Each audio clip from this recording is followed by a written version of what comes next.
ನಮ್ಮ ರಾಜ್ಯ ಅತ್ಯಂತ ಶಾಂತಿಯುತವಾಗಿ ನಡೆಯುತ್ತೆ ಅನ್ನೋ ಮಾತನ್ನ ಹೇಳಲಿಕ್ಕೆ ಬಯಸ್ತೇನೆ. ಬಂಧುಗಳೇ,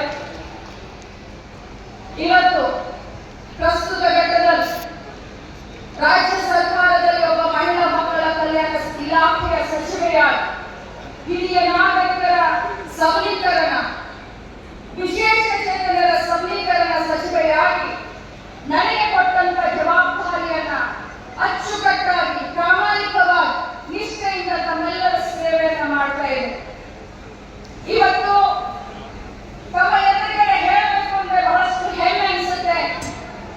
ಕರ್ನಾಟಕ ರಾಜ್ಯದ ಜನಪ್ರಿಯ ಯೋಜನೆಯಾದಂತಹ ಗೃಹಲಕ್ಷ್ಮಿ ಯೋಜನೆ 62,000 ಕೋಟಿ ರೂಪಾಯಿ ಹಣವನ್ನ ಇಲ್ಲಿಯವರೆಗೆ ನನ್ನ ಮಹಿಳೆಯರ ಖಾತೆಗೆ ನಾನು ಹಾಕಿದ್ದೀನಿ ಅಂತಂದ್ರೆ ಇದಕ್ಕಿಂತ ಭಾಗ್ಯ ಯಾರಿಗೆ ಸಿಕ್ಕುತ್ತೋ ಹಿಂದಲೂ ಯಾರಿಗೆ ಸಿಕ್ಕಿರಲಿಲ್ಲ, ಮುಂದೆ ಯಾರಿಗೆ ಸಿಕ್ಕುತ್ತೋ ನನಗೆ ಗೊತ್ತಿಲ್ಲ.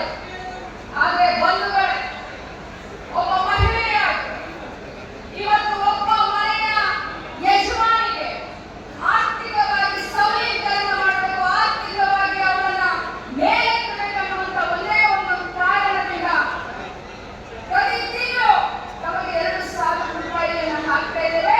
ಇಲ್ಲಿಯವರೆಗೆ 26 ಕಂತುಗಳು ಅಂದ್ರೆ ವೈಯಕ್ತಿಕವಾಗಿ ಒಬ್ಬೊಬ್ಬರಿಗೆ 54,000 ರೂಪಾಯಿಗಳನ್ನು ಒಬ್ಬೊಬ್ಬರಿಗೆ 1,24,00,000 ಮಹಿಳೆಯರಿಗೆ ಒಬ್ಬೊಬ್ಬರಿಗೆ 54,000 ರೂಪಾಯಿಯನ್ನ ಮನೆ ಬಾಗಿಲಿಗೆ ತಲುಪಿಸುವಂತ ಕೆಲಸವನ್ನ ನಾನು ಪ್ರಾಮಾಣಿಕವಾಗಿ ಮಾಡಿದ್ದೇನೆ.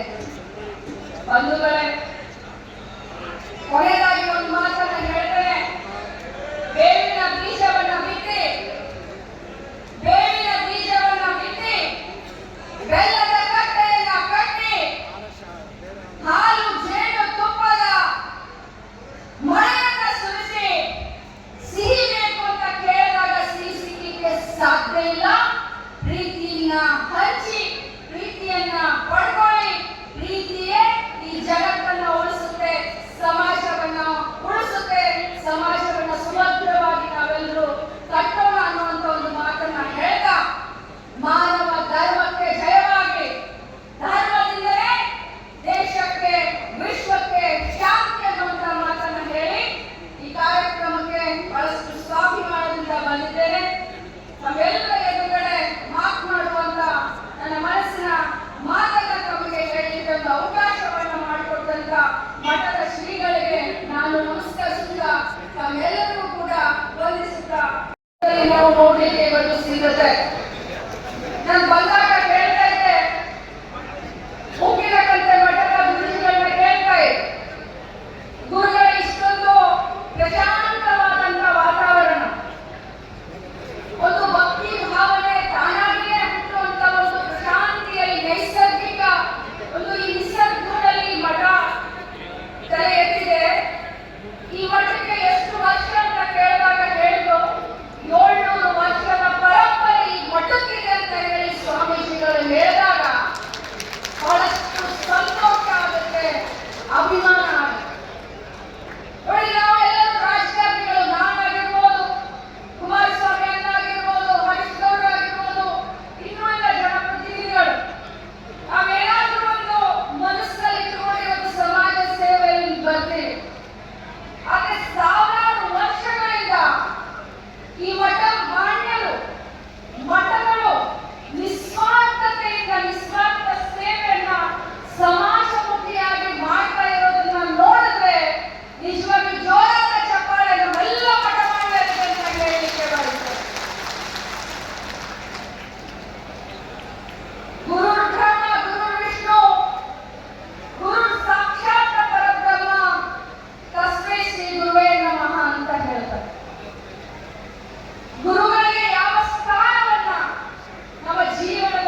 ಈ ಕಲಿಯುಗದಲ್ಲಿ ಹೇಗಾಗ್ಬಿಟ್ಟಿದೆ ಅಂತ ಹೇಳಿದ್ರೆ ಆ ಶಿಷ್ಯರಿಗೆ ಕೈ ಮುಗಿದು ಗುರುಗಳು ನಾನು ಹೇಳಿದ್ನ ಕಲಿಯಪ್ಪ, ನಿನ್ನ ತಂದೆ ತಾಯಿಯ ಆಸೆಯನ್ನ ಪೂರ್ತಿ ಮಾಡು, ನಿನ್ನ ಭವಿಷ್ಯವನ್ನ ಉಜ್ವಲ ಮಾಡು, ನಿನ್ನ ಕೈ ಮುಗಿದು ನಾನು ಹೇಳಿದ ಮಾತನ್ನ ಕೇಳಪ್ಪ ಅನ್ನುವಂಥ ಪರಿಸ್ಥಿತಿ ಕಲಿಯುಗದಲ್ಲಿ ಇವತ್ತು ಬಂದು ನಿಂತಿದೆ. ಇಂಥ ಸಂದರ್ಭದಲ್ಲೂ ಕೂಡ ಶಿಕ್ಷಣ ದಾಸೋಹ, ಅನ್ನ ದಾಸೋಹ, ಕೃಷಿ ದಾಸೋಹ, ಆರೋಗ್ಯ ದಾಸೋಹ, ಆಶ್ರಯ ದಾಸೋಹ, ನೊಂದು ಬಂದಂತ ಮನಸ್ಸಿಗೆ ನಮ್ಮ ಮಠಗಳು, ನಮ್ಮ ಗುರುಗಳು ಒಂದು ಸಾಂತ್ವನವನ್ನ ಹೇಳುವಂತ ಕೆಲಸವನ್ನ ಮಾಡ್ತೇವೆ. ನಿತ್ಯ ನಿರಂತರ ದಾಸೋಹವನ್ನ ಯಾವುದಾದ್ರೂ ಮಠಗಳು ಮಾಡ್ತಾ ಇದ್ದಾವೆ ಅಂತಂದ್ರೆ ಅದು ನಮ್ಮ ಮಠಗಳು ಅಂತ ಬಹಳಷ್ಟು ಹೆಮ್ಮೆಯಿಂದ ಇವತ್ತು ಹೇಳಲಿಕ್ಕೆ ಬಯಸ್ತೇನೆ ಬಂಧುಗಳು. ಹೌದು, ನನಗೆ ನಮ್ಮ ವೀರಶೈವ ಲಿಂಗಾಯತ ಧರ್ಮದಲ್ಲಿ ಹುಟ್ಟಿದ್ದಕ್ಕೆ ಬಹಳಷ್ಟು ಅಭಿಮಾನ ಇದೆ. ನಾನು ನನ್ನ ಧರ್ಮವನ್ನ ಪೂಜಿಸ್ತೇನೆ, ಜೊತೆಯಲ್ಲಿ ಬೇರೆ ಧರ್ಮವನ್ನ ಪ್ರೀತಿಸ್ತೇನೆ ಅಂತ ಬಹಳಷ್ಟು ಗಟ್ಟಿ ಧ್ವನಿಯಲ್ಲಿ ಹೇಳಲಿಕ್ಕೆ ಬಯಸ್ತೇನೆ. ಯಾಕಂತಂದ್ರೆ ನಾವು ಬಸವಣ್ಣನವರ ತತ್ವದಲ್ಲಿ, ಬಸವಣ್ಣನವರಿಗೆ ನಿಷ್ಠೆಯಿಂದ, ಪ್ರಾಮಾಣಿಕತೆಯಿಂದ, ಬದ್ಧತೆಯಿಂದ ಸಮಾಜಮುಖಿಯಾಗಿ ಇವತ್ತು ನಾವು ಕೆಲಸಗಳನ್ನ ಮಾಡ್ತಾ ಇದ್ದೇವೆ. ಈ ಸಮಾಜವನ್ನ ಬಹಳ ಮುಂದೆ ತೆಗೆದುಕೊಂಡು ಹೋಗಬೇಕು. ಸಕಲ ಜೀವರಾಶಿಗಳಲ್ಲಿ ಅತ್ಯಂತ ಶ್ರೇಷ್ಠ ಜೀವರಾಶಿ ಯಾವುದು ಅಂದ್ರೆ ಅದು ಮನುಷ್ಯ ರಾಶಿ. ಹೆಚ್ಚಿನ ವಿಡಿಯೋಗಳಿಗೆ ಪ್ರತಿಧ್ವನಿ ಯೂಟ್ಯೂಬ್ ಚಾನೆಲ್ ಸಬ್ಸ್ಕ್ರೈಬ್ ಮಾಡಿ, ಬೆಲ್ ಐಕಾನ್ ಕ್ಲಿಕ್ ಮಾಡಿ.